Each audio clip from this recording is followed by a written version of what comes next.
Según Génesis 47, 12, 27, durante la sequía en Egipto, José almacenó y preservó el alimento.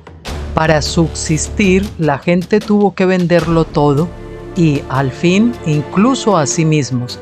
Ese es el precio de vencer. Así es en este tiempo del fin, donde conseguir el alimento para entrar al reino y conquistar nuestra tierra, que es Cristo, formado en nosotros, nos costará renunciar a todo, incluso a nuestra propia vida. Pero a cambio de nuestro todo, tendremos su todo y reinaremos con él. Con ustedes, José.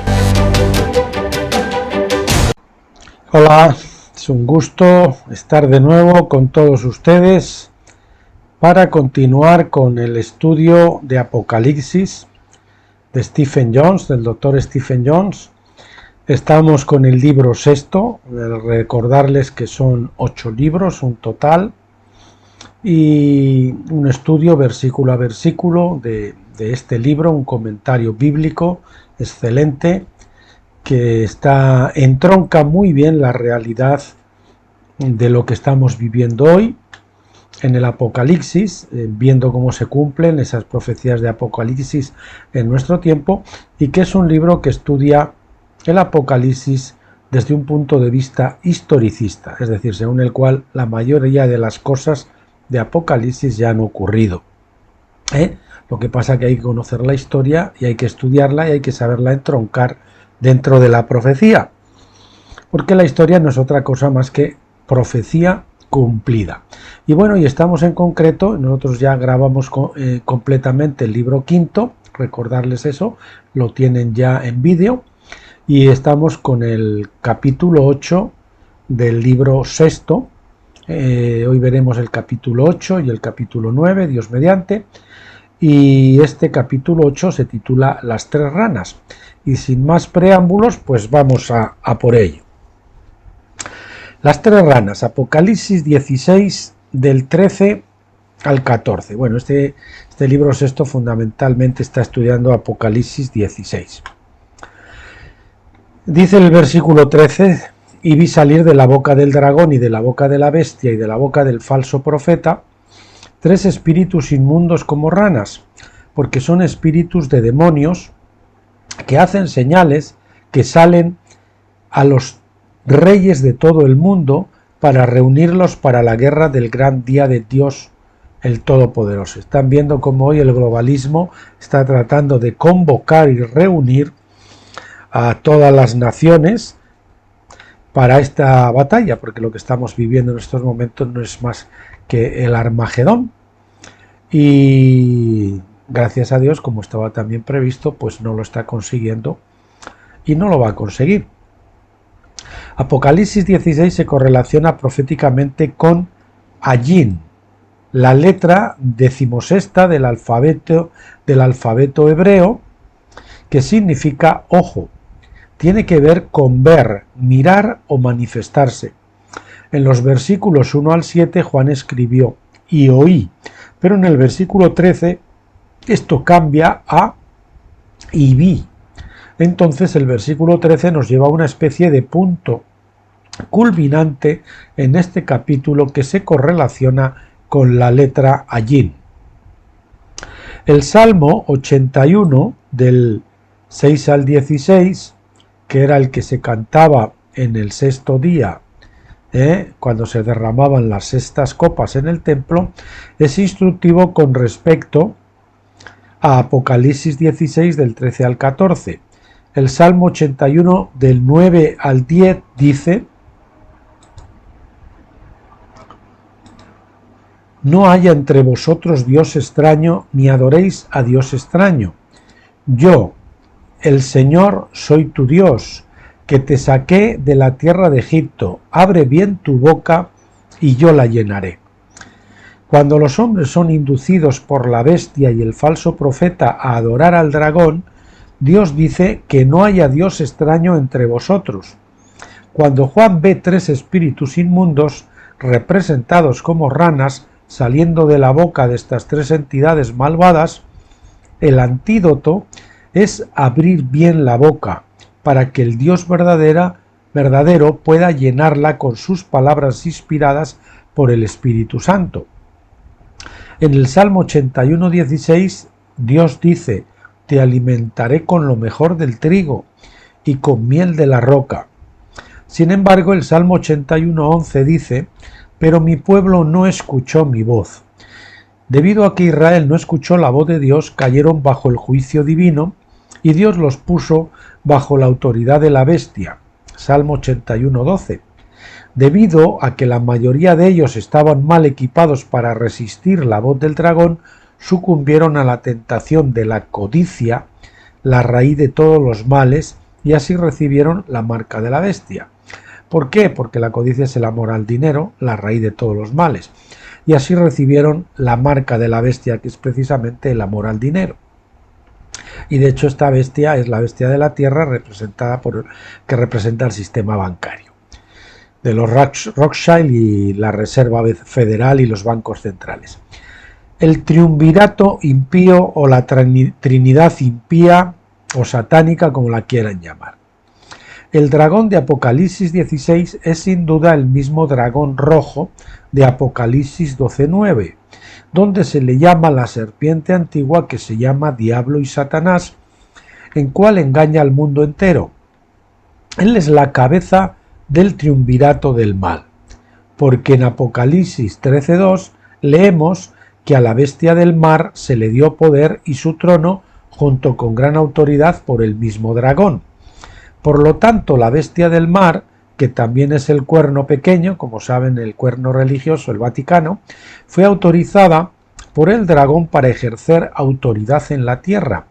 El que autoriza siempre es mayor que el autorizado. Del mismo modo, en Apocalipsis 13:11, la bancaria bestia de la tierra hablaba como un dragón. Aquí ya no es la del mar, sino de la tierra, y por lo tanto era una especie de portavoz o profeta del dragón. Hasta ahora veníamos pensando, yo y supongo que ustedes también, por lo que nos habían enseñado, que el falso profeta era la bestia religiosa, la bestia del mar, pero no, el falso profeta en este caso que hace como portavoz es la bestia bancaria, la bestia de la tierra. Esta bestia bancaria entonces es el falso profeta de Apocalipsis 16:13. Esto es quizás inesperado, ya que la bestia bancaria de la tierra es secular y financiera, mientras que la bestia del mar es de naturaleza religiosa.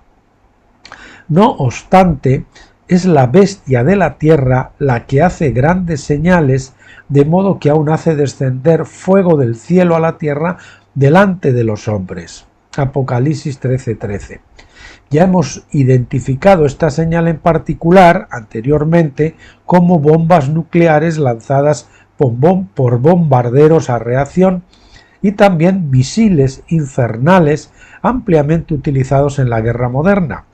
Estos fueron desarrollados por gobiernos bajo el control de los poderes del dinero, las ricas familias de banqueros. Así que ya sabe que eso de las grandes señales, de modo que aún hace descender fuego del cielo a la tierra delante de los hombres, se refiere a las bombas nucleares y a los misiles, que detrás de los cuales está el estado profundo, la bestia de la tierra, la bestia bancaria.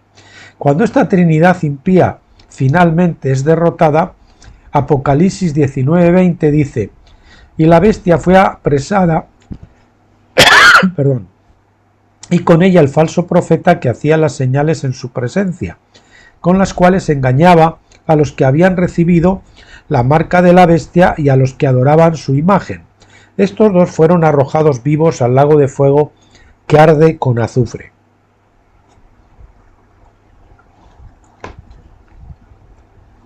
Aquí el falso profeta se identifica directamente con la bestia bancaria de la tierra.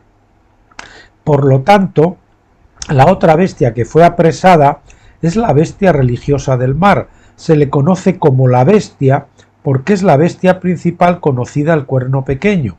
Estos dos son los primeros en ser derribados, como nos dice el versículo 20, y luego, poco después, el dragón mismo es atado por un ángel con una gran cadena.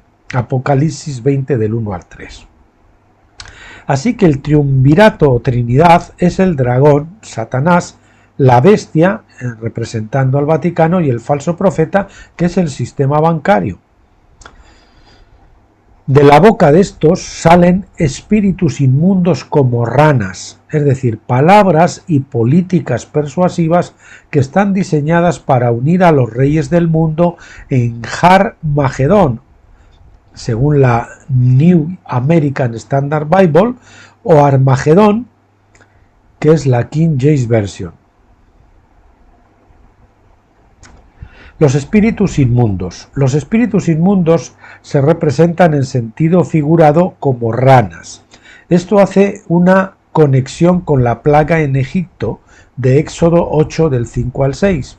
Entonces el Señor dijo a Moisés: dile a Aarón, extiende tu mano con tu vara sobre los ríos, sobre los arroyos y sobre los estanques, y haz subir ranas sobre la tierra de Egipto.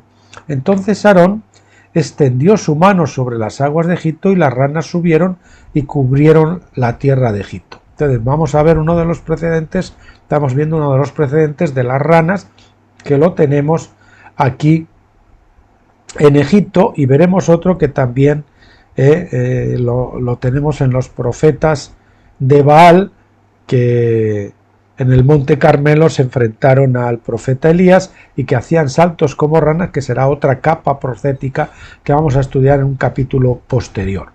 Así como las ranas subieron del río Nilo en Egipto, así también en Apocalipsis 16 las 3 ranas parecen subir del río Éufrates, después de que el sexto ángel derramó su plaga sobre el río.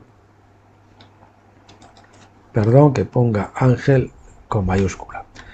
Derramó su plaga sobre el río. Para aquellos que estudian el significado profético de las 10 plagas de Egipto, debería ser útil saber que las ranas significan espíritus inmundos, falsas enseñanzas o ideologías destructivas que a menudo conducen a la guerra.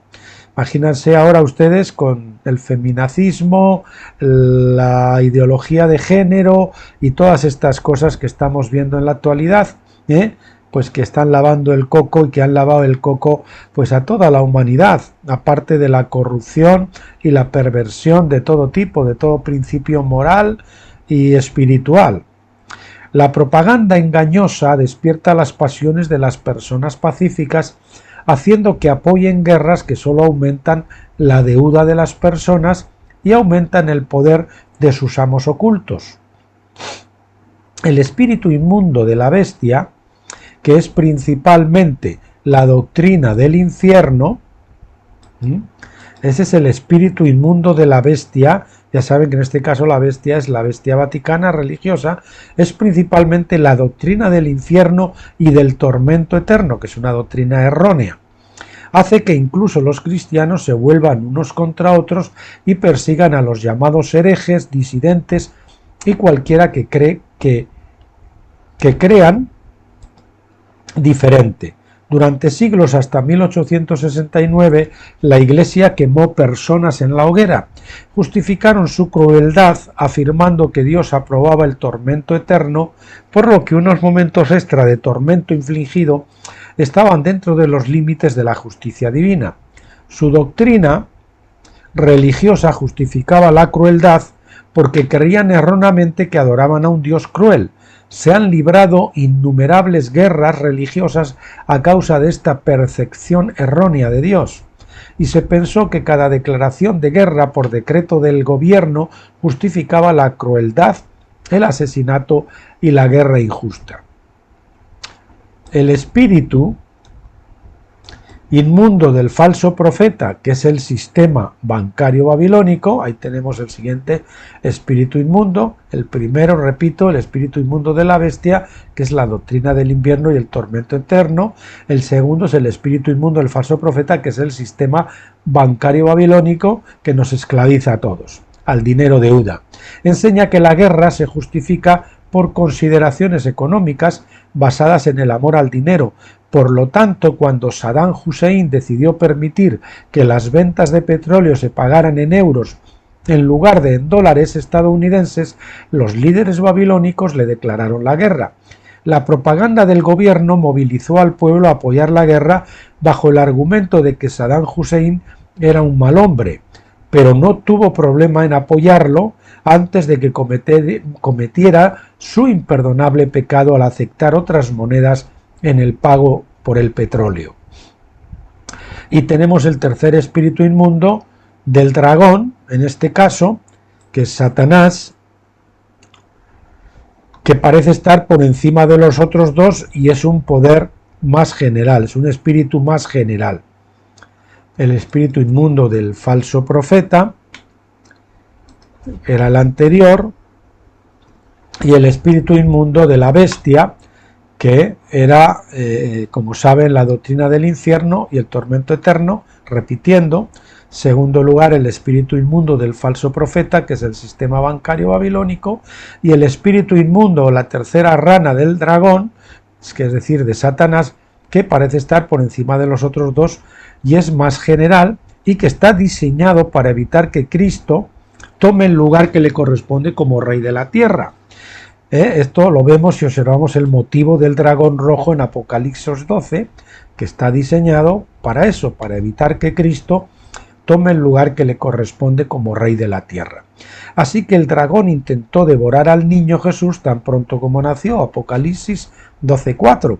En segundo lugar, cuando eso fracasó, declaró la guerra a la mujer, la iglesia, y a su simiente, los santos que forman el cuerpo de Cristo, en Apocalipsis 12:17. El dragón entonces esparce odio contra Cristo, la iglesia y los vencedores en el intento de levantar persecución religiosa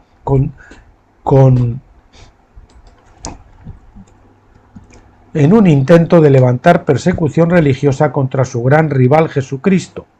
El deseo del dragón es seguir siendo el gobernante de este mundo. Juan 12:31. Y permítanme que insista, vamos a repetir estos tres espíritus inmundos, estas tres ranas que salen de las bocas de la bestia, del falso profeta y del dragón.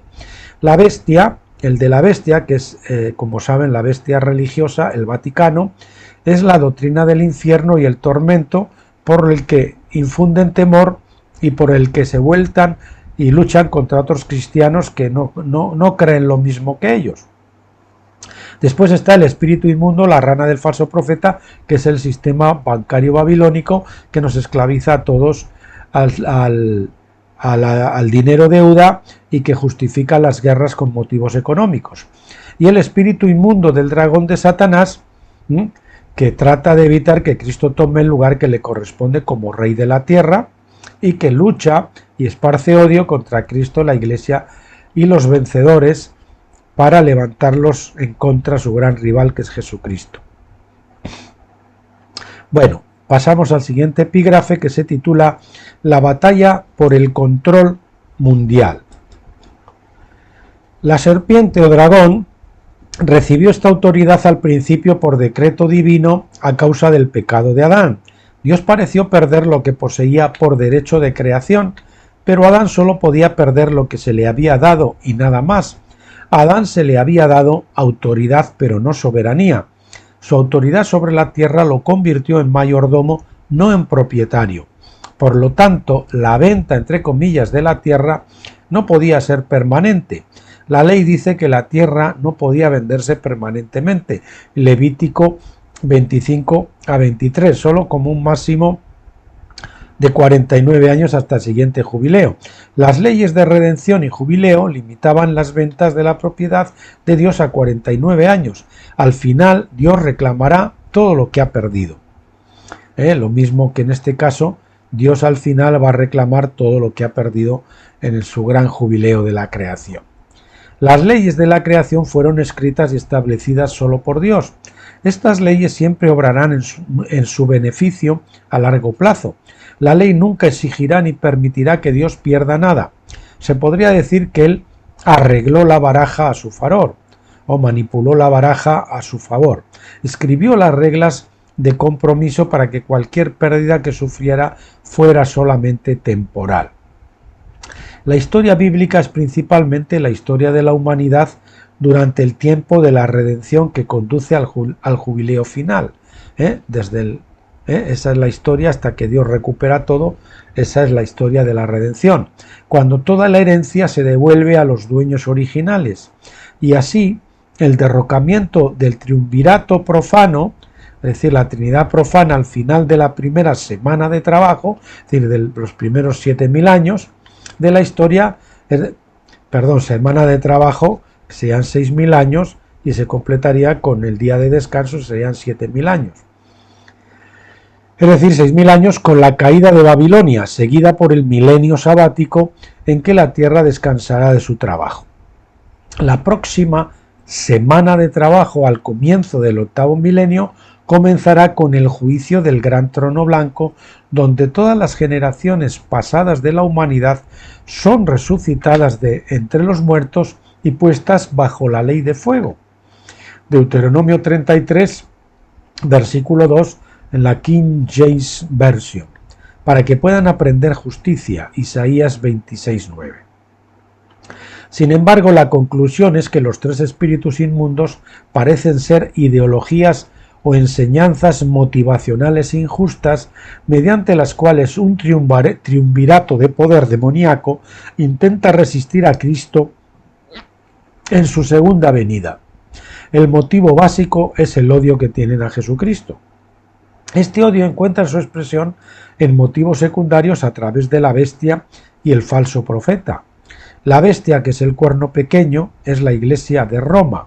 Expresa el odio del dragón hacia Cristo con su doctrina del tormento eterno y por su política de matar a los infieles y torturar a los herejes, junto con actos generales de crueldad hacia aquellos que no se someten completamente a la jerarquía religiosa. Esto va en contra del amor y la justicia que están enraizados en la misma naturaleza de Cristo. La forma en que Israel expresó su odio hacia Cristo fue rechazando su gobierno directo y deseando que un hombre los gobernara. Cuando el pueblo exigió un rey, Dios le dijo al profeta en 1 Samuel 8:7: no te han desechado a ti, sino a mí me han desechado, para que no sea rey sobre ellos. Siguiendo su ejemplo, los líderes judíos del Nuevo Testamento dijeron en sus corazones: no queremos que éste reine sobre nosotros. Lucas 19:14. Es decir, ellos sabían quién era. No les voy a decir que los judíos no sabían a quién iban a matar, y sabiendo quién era, que era el hijo, lo mataron. Las tres ranas están arraigadas en el odio hacia Jesucristo, no queriendo que él reclame el lugar que le corresponde como rey de la tierra. La principal diferencia es que mientras los líderes son bastante conscientes de su odio a Cristo, la mayoría de las personas promedio que son influenciadas por sus líderes no lo saben, porque siempre se disfrazan. Al carecer de discernimiento espiritual, apoyan ciegamente a sus líderes en su guerra contra Jesucristo, y este es el caso del sionismo cristiano, que están actuando como Judas en estos tiempos. La verdad más profunda, sin embargo, es que el sexto ángel derramó su copa de vino sobre el Éufrates, causando que estas ranas pulularan sobre la tierra al final de la era. En el libro del Éxodo, las ranas fueron sacadas del Nilo cuando Aarón levantó su bastón de acuerdo con el mandato divino. Dios es la primera causa y tiene pleno control sobre el resultado. Por lo tanto, las ranas nunca podrán derrotar a Jesucristo. El triunvirato de estos espíritus inmundos está cegado por el odio y limitado en su comprensión. ¿De verdad creen que podrían ganar esta batalla? No, porque Apocalipsis 12:12 dice que cuando el dragón fue arrojado a la tierra, tiene gran ira sabiendo que tiene poco tiempo, es decir, que el tiempo se le agota, por lo tanto sabe que no va a ganar. Y estos, el falso profeta, que es la bestia de la tierra, y la bestia en sí, que es la bestia del mar, el Vaticano, pues lo saben. Asimismo, cuando Jesús echó fuera a los demonios, en el país de los Gadarenos, leemos en Mateo 8:29, y he aquí dieron voces diciendo: ¿qué tenemos nosotros contigo, Hijo de Dios? ¿Has venido aquí para atormentarnos, es decir, encarcelarnos antes de tiempo? Y ellos saben que van a ser encarcelados, que van a perder su batalla. Y esto ya hace 2000 años. Ahora ya que se les ha acabado el tiempo, pues mucho más. Saben que no pueden ganar y sin embargo luchan para prolongar su libertad, para gobernar la tierra e influir en la humanidad para que haga el mal. Pero al final sus ranas solo pueden llevar al mundo al gran punto de inflexión de la historia, donde serán derrotados, como ya saben, que es lo que está haciendo ahora el globalismo, tratando de convocar a todas las naciones para esta batalla final, que es su desalojo. Bien, comenzamos ahora el capítulo 9, que se titula Empujando el Armagedón, o tratando de acelerar el Armagedón. En vista de los tres espíritus inmundos, enseñanzas o ideologías que motivan a los hombres a pelear contra Dios en la batalla de Armagedón, Jesús interrumpe la narración e intercala su propia advertencia en Apocalipsis 16:15.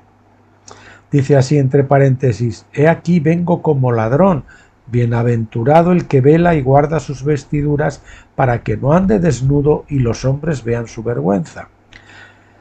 En otras palabras, si uno quiere evitar ser conducido por uno de estos tres espíritus inmundos, uno de estas tres ranas, debe permanecer despierto y guardar sus vestiduras. Por el contrario, esto implica que los que andan desnudos son los que son guiados por las falsas ideologías para pelear en Armagedón o instar a otros a pelear en esta batalla. Vigilantes en los muros. Alfred Edersheim describe la metáfora de guardar la ropa en su libro El Templo. Esto vamos a ver ahora lo que significa guardar las vestiduras o guardar las ropas, ¿no? Las vestiduras. Vamos a poner lo mismo que arriba, las vestiduras, de uno en su libro El Templo. Quizás uno de los ejemplos más llamativos de este tipo lo proporcionan las palabras citadas al comienzo de este capítulo: bienaventurado el que vela y guarda sus vestiduras. Literalmente describen, como sabemos por los rabinos, el castigo otorgado a los guardias del templo si se les encontraba dormidos en sus puestos.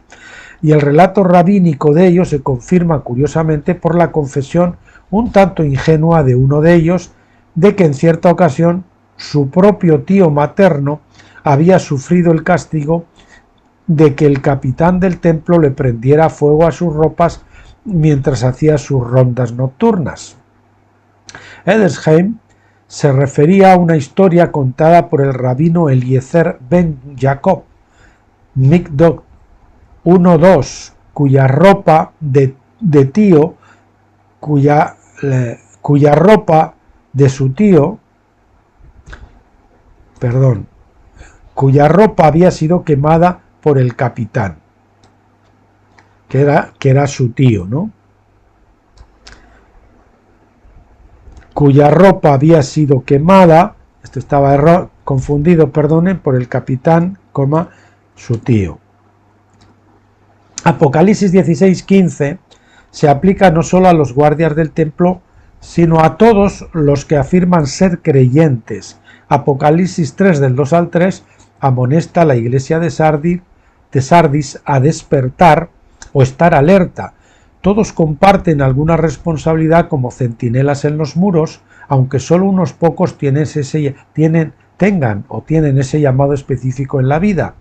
En esta metáfora Jesús es el capitán del templo que hace la ronda nocturna. Esos guardias que se han quedado dormidos no en la muerte, sino por no estar atentos, no estar bien despiertos, serán hallados desnudos. Mientras duermen, Jesús quemará sus vestiduras, por así decirlo. Las vírgenes insensatas, ¿verdad? Isaías 56:10 profetiza sobre centinelas ciegos, es decir, dormidos, comparándolos en el mismo versículo con perros mudos que no pueden ladrar. Sus centinelas son ciegos, todos ellos nada saben, todos ellos son perros mudos incapaces de ladrar, soñadores acostados a los que les encanta dormir. Eran que los perros pues vigilan y siempre que se acerca alguien pues ladran, pues estos perros no ladraban. Es decir, estos centinelas eran como perros que no ladraban. Los perros suelen ser buenos vigilantes, ya que ladran cuando se acerca un peligro potencial, pero los atalayas de Israel estaban ciegos sin saber nada, como perros mudos y soñadores que aman dormir. Isaías 56 del 11 al 12 continúa. Y los perros son glotones, no se sacian, y son pastores que no tienen entendimiento. Aquí está hablando al liderazgo eclesial, en este caso a los líderes religiosos, que son pastores que no tienen entendimiento. Todos se han apartado por su camino, cada uno para su injusta ganancia, hasta el último. Es decir, están construyendo sus propios reinos, no el reino de Dios. Venid, dicen, tomemos vino y bebamos mucho licor, y mañana será como hoy, solo que más, o sea, solo que mejor, ¿no? Isaías identifica a estos atalayas como pastores sin entendimiento. Cuando se acerca el peligro del juicio divino, no reconocen el peligro y por lo tanto no hacen nada para iluminar a la gente a la que dirigen. Todos los verdaderos profetas de Dios en las Escrituras entendieron que Israel y Judá estaban en peligro debido a su iniquidad, su desobediencia y su rebelión contra el pacto. Pero la mayoría de los líderes en el tiempo de Isaías eran parte del problema y no cumplían con su llamado como centinelas o pastores, y eso es lo que ocurre en nuestra iglesia laodicense. La advertencia de Jesús en Apocalipsis 16:15 muestra que este problema ha persistido hasta el presente, y esta es la razón por la que tanta gente es inducida a apoyar la batalla de Armagedón. Avanzamos. El sionismo.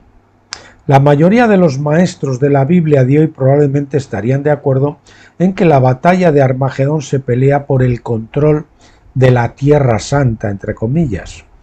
Los judíos la quieren, los islámicos la quieren y los cristianos quieren que los judíos la posean, pensando que Jesús gobernará el reino venidero desde un templo reconstruido en Jerusalén. Los tres están motivados por la religión del antiguo pacto, ya sea que se den cuenta de ello o no. Los judíos obviamente quieren restablecer la religión del antiguo pacto y ciertos grupos ya prepararon los materiales para reconstruir el templo y entrenaron a los sacerdotes levitas para ofrecer nuevamente sacrificios de animales. Los islamistas quieren el sitio porque dicen que Mahoma ascendió al cielo desde la mezquita más lejana, Masjid al-Aqsa, que su biógrafo interpretó como el monte del templo en Jerusalén. Los cristianos han venido a apoyar el esfuerzo judío desde los años 1800, cuando las enseñanzas dispensacionalistas de Darby y Scofield engañaron a los creyentes, haciéndoles pensar que la era de la gracia terminaría y que la era de la ley se reanudaría. Ya saben, se para el reloj y luego recomienza el reloj y la muerte de Cristo no ha servido para nada y volvemos a lo antiguo. La era de la ley era una etiqueta engañosa, por supuesto, porque no entendían la ley y su lugar en el reino. Para ellos significaba que se reanudarían los sacrificios y se restablecería la adoración del antiguo pacto. También enseñaron que Jesucristo se convertiría en el sumo sacerdote sobre los sacerdotes levíticos, con todos los rituales del antiguo pacto establecidos bajo Moisés y Aarón. Por supuesto, sabemos que Jesús era de Judá, no de Leví, y por lo tanto no era elegible como sacerdote, y mucho menos como sumo sacerdote de esa orden. Hebreos 7:14. El orden de Melquisedec ha reemplazado permanentemente al orden levítico, así como la muerte de Cristo en la cruz ha reemplazado permanentemente todos los sacrificios de animales, aunque algunos se empeñen a regresar a eso. Darby y Scofield esencialmente enseñaron que el cristianismo del nuevo pacto fue una interrupción temporal del antiguo pacto donde la era de la gracia iba a durar unos 2000 años. Ellos creían que los hijos físicos de Abraham, los descendientes genealógicos de Abraham, a quienes identificaron como los judíos, perdieron temporalmente el derecho de gobernar la tierra, pero que este derecho les sería restaurado en la era del reino. Junto con esto vino la creencia de que los judíos pronto se arrepentirían y luego regresarían a la vieja tierra como creyentes en Cristo. Por supuesto, el regreso tuvo lugar, pero sin su arrepentimiento. Y esto es un inciso, hay muchos rabinos que lo reconocen y que dicen que sin arrepentimiento no se podía regresar allí y que por lo tanto eso ha sido un estado que no ha sido auspiciado, el estado actual de Israel no ha sido auspiciado por Dios, sino por el brazo de la carne sionista. Así que el dispensacionalismo ha sido modificado desde sus principios originales para inducir a los cristianos a apoyar el sionismo como cumplimiento de la profecía bíblica, de otras cosas haciéndoles creer que Judá que era Israel, porque siendo los judíos, ellos se pusieron el nombre al Estado de Israel sabiendo que no les correspondía, apoyando el sionismo. El apoyo dispensacionalista al sionismo ha servido para crear sionistas cristianos, acuérdense de estos sionistas cristianos, que se sienten obligados a apoyar la reconstrucción de un templo físico y la restitución de los sacrificios de animales. También apoyan las políticas más rabiosas y crueles contra los palestinos, tratándolos como si fueran los antiguos cananeos que deben ser asesinados o expulsados de su patria. De alguna manera piensan que esto es lo que Jesús haría. Además, los líderes cristianos suelen apoyar a los líderes judíos más radicales e incluso critican al Estado judío por no exterminar a los palestinos. Toman como modelo la conquista de Canaán por Josué, en lugar del método de Jesús para conquistar el mundo por la espada del Espíritu y el amor. El dispensacionalismo tiende a hacer una distinción entre los judíos y todos los demás. Entre los judíos y todos los demás, incluso dando a cada uno su propio estándar de moral diferente. Para los judíos se cree que la moralidad se basa en el antiguo pacto y su interpretación de la ley. Para los cristianos se cree que la moralidad se basa en la anarquía, que erróneamente creen que es una característica del nuevo pacto. Dicen, no, la ley ya no es válida. Esta doctrina de dos sistemas morales solo crea un doble rasero en el reino de Dios. A los judíos se les permite establecer su propio estándar de moralidad basado en lo que es bueno para los judíos, mientras que los gentiles deben ser más amorosos entre sí, mientras apoyan los intereses judíos, aunque estos intereses sean impíos. Algunos dispensacionalistas llegaron a separar la herencia cristiana de la herencia judía. Los cristianos heredarían el cielo, mientras que los judíos heredarían la tierra. Esta era su forma de explicar y justificar la doble moral que habían creado en el reino de Dios. Prácticamente todos parecían olvidar que Cristo había venido a abolir la pared divisoria, es decir, la pared, creo que se entiende mejor, el muro divisorio que se había erigido en el templo. Ya saben, el muro que separaba a los gentiles y a las mujeres. El resto de los que eran los chichihuahuas, que se había erigido en el templo separando a las personas en categorías raciales como elegidos o no elegidos. Efesios 2 del 15 al 16. Esto negaba, por supuesto, toda la doctrina del Antiguo Testamento que ellos dicen profesar y creer, porque ahí muchas veces se dice que a los extranjeros había que tratarlos lo mismo que a los otros. Peor aún, muchos sionistas cristianos hacen todo lo posible para provocar el Armagedón. Fíjense qué ceguera, con la creencia errónea de que pueden obligar a Cristo a regresar para salvar a los judíos de la extinción. Los judíos están felices de aceptar el apoyo y el dinero de los cristianos, aunque les molesta el motivo de los cristianos. La teología del pacto dual, una apostasía, una doctrina errónea, garrafal. El sionismo cristiano ahora se está convirtiendo incluso en un movimiento en el que los cristianos comienzan a pensar que los judíos se salvan sin Cristo. Su salvación, dicen, se basa en adherirse al judaísmo y su religión del antiguo pacto. Esto se conoce como la teología del pacto dual. John Hagee ha escrito un libro, que es el principal exponente del sionismo cristiano, ya sabe, ese hombre gordo que tiene mucha audiencia y que tiene una iglesia muy grande ahí en Estados Unidos, ha escrito un libro en defensa de Israel, diciendo que Jesús no vino la primera vez para ser el Mesías, es decir, Cristo, lo que parece hacer inútil la confesión de Pedro cuando proclamó: «Tú eres el Cristo, el Hijo del Dios viviente», Mateo 16:16. Tal punto de vista intenta defender el rechazo de los judíos a Jesús como el Mesías. Si Jesús realmente no vino la primera vez para ser el Mesías, entonces de alguna manera los judíos estaban justificados al rechazarlo, y esto disminuye su responsabilidad ante Dios. Si John Hagee hubiera vivido en la época de David, su libro se habría titulado En defensa de Absalón. Su defensa, entre comillas, habría sido que estaba en el plan divino que David fuera derrocado, por lo que Absalón debería ser apoyado por todo el pueblo. Además, habría argumentado que David no era realmente el ungido, el Mesías, hasta que regresó al trono, lo que representa la segunda venida de Cristo. Fíjense que es que aberración, ¿no? De los judíos. Vamos a leer esto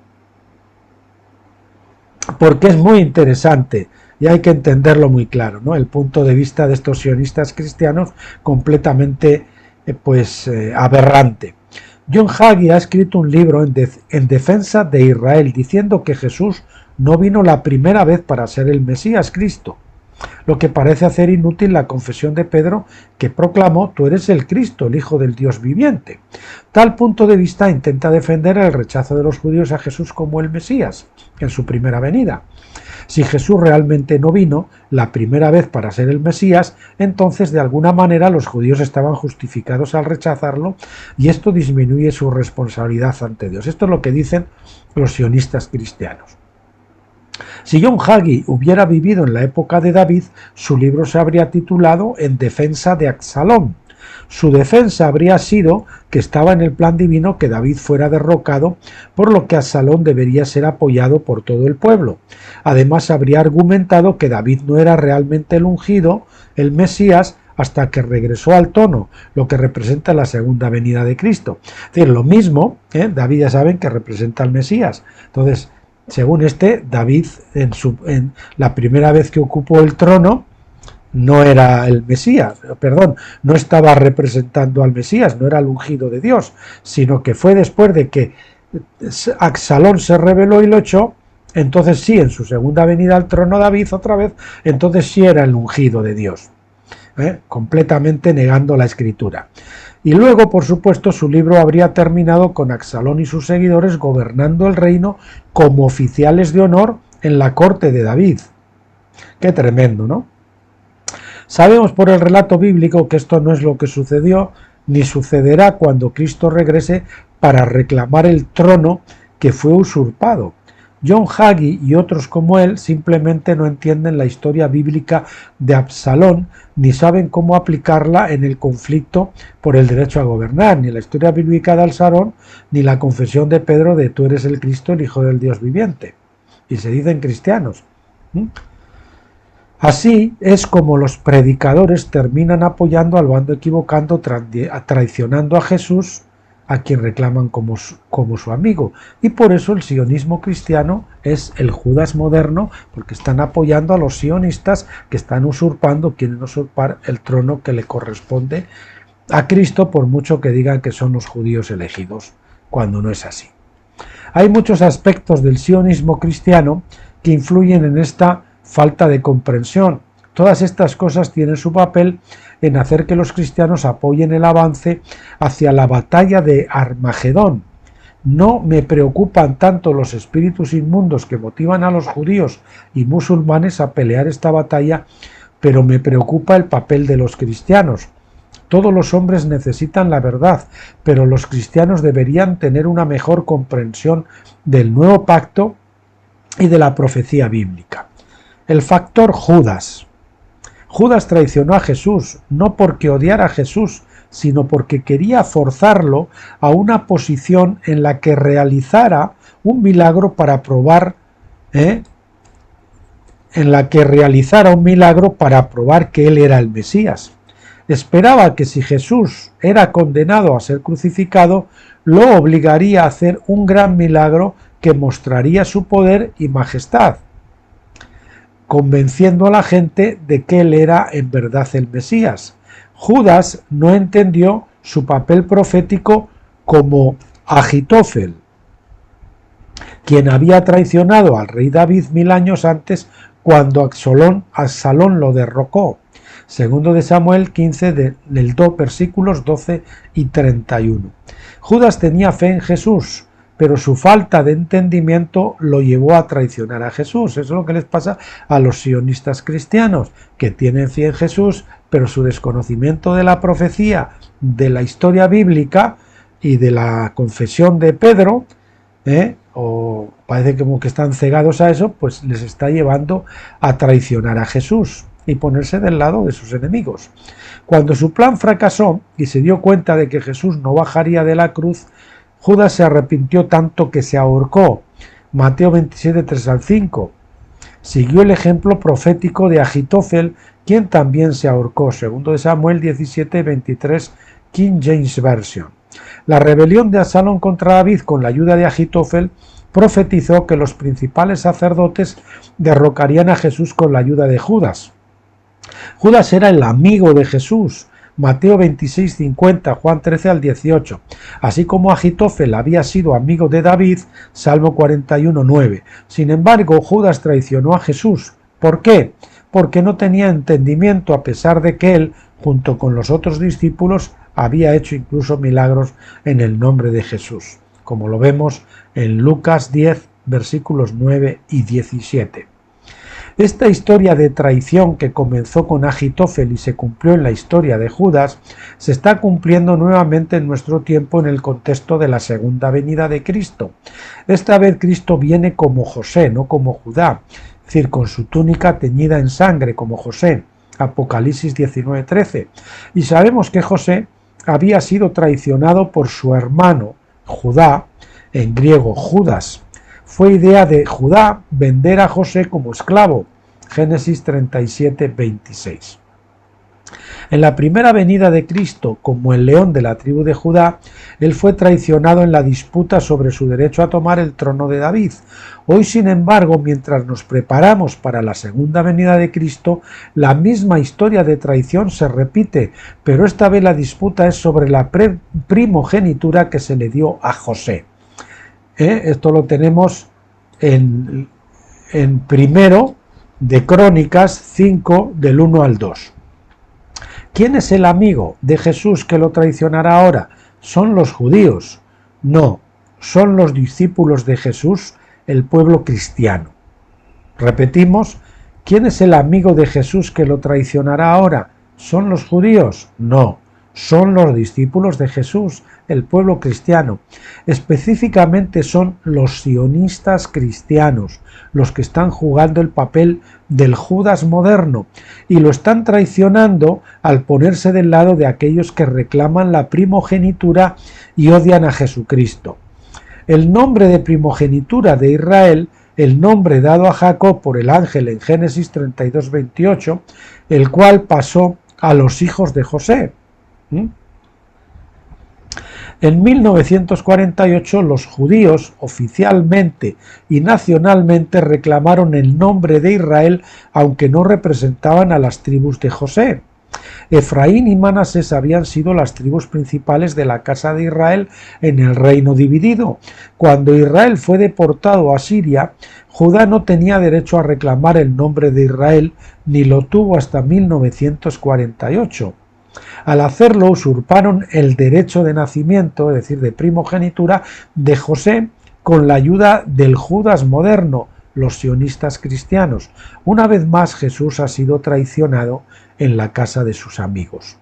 Los cristianos que ayudan a los sionistas judíos debido a su falta de comprensión profética traicionan a Jesús empujando a los judíos y de hecho al mundo entero hacia el Armagedón. Para un estudio más completo de esta traición, véase el libro Dr. Lucas sanando las heridas, libro octavo, El Clímax. Es otro libro del Dr. Stephen Jones. Véase también mi libro La lucha por el derecho de nacimiento de la primogenitura, que es uno de los libros básicos de Stephen Jones, que analiza el pleito de Sión desde sus orígenes con Isaac y Edom, con los hijos de Isaac, Jacob y Esaú, hasta el momento actual donde Edom está incluido dentro de la judería, porque fueron absorbidos por los judíos, creo que unos 100 o 200 años antes de la venida de Cristo. Hasta la propia enciclopedia judía así lo confirma, y de hecho si se han de cumplir las profecías de Edom que están sin cumplir, pues la única forma que se pueden cumplir es a través de la judería, y por eso el Señor les está dando ahora a Edom, dentro de la judería, la posibilidad de sacudirse el yugo y tener la posibilidad de gobernar el mundo en medio de la ceguera de la iglesia, así como un ciego Isaac bendijo a Jacob en lugar de a Esaú, pero asimismo profetizó que iba a llegar un tiempo en que Esaú se iba a quitar ese yugo y iba a recuperar esa primogenitura. Y esto es el sionismo moderno, el sionismo actual, que está cumpliendo las profecías de Edom. Si bien reconozco la inevitabilidad de esto en lo que se refiere al plan divino, es igualmente cierto que Jesús mismo nos advierte que nos mantengamos despiertos y guardemos nuestras vestiduras.